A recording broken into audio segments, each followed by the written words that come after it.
Kerala state services pensioners union Nemmara block committee നേതൃത്വത്തിൽ വനിതാ ദിനം ആചരിച്ചു. നെമ്മാറ പെൻഷൻ ഭവനിലാണ് വനിതാ ദിനം സംഘടിപ്പിച്ചത്. ഡോക്ടർ ലക്ഷ്മി പുഷ്കിൻ ആരോഗ്യ ബോധവൽക്കരണ ക്ലാസിന് നേതൃത്വം നൽകി. ഇമ്പോർട്ടൻസ് കൊടുക്കേണ്ട ഒരു കാര്യമാണ് മെന്റൽ സപ്പോർട്ട്.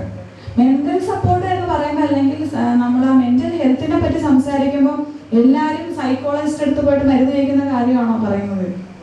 അല്ല, അതിന്റെ അവസാനമാണ്, അതിന്റെ അവസാനം സംഭവിക്കുന്ന കാര്യമാണ്. ആദ്യം എന്തൊക്കെ സംഭവിക്കാം? കൂട്ടായ്മകൾ, ഒരു ക്ലബ്ബ് അല്ലെങ്കിൽ ഇതുപോലെ ഒരു കൂട്ടായ്മ, ഒരു പെൻഷൻ വരുമ്പോ എന്ന് പറയുമ്പോൾ അപ്പോൾ അങ്ങോട്ടും ഇങ്ങോട്ടും കാണുക, സംസാരിക്കുക. 60 വയസ്സ് വരെ ചിലപ്പോൾ ജോലിക്ക് പോയ ഒരു സ്ത്രീ ആയിരിക്കും, കുട്ടികളെ വളർത്തിക്കൊണ്ട് നടന്ന സ്ത്രീ ആയിരിക്കും. പെട്ടെന്ന് ഒരു ദിവസം ജോലി കഴിഞ്ഞു, കുട്ടികളെല്ലാരും കല്യാണം കഴിച്ച് പോയി, അല്ലെങ്കിൽ ഭർത്താവും ഇല്ല, ഒറ്റയ്ക്കായി.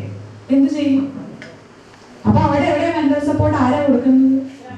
ഇങ്ങനത്തെ കൂട്ടായ്മകൾ, ഇങ്ങനത്തെ ഓരോ ഇതിനകത്ത്. പിന്നെ block panchayat president C Leelamani ഉദ്ഘാടനം ചെയ്തു.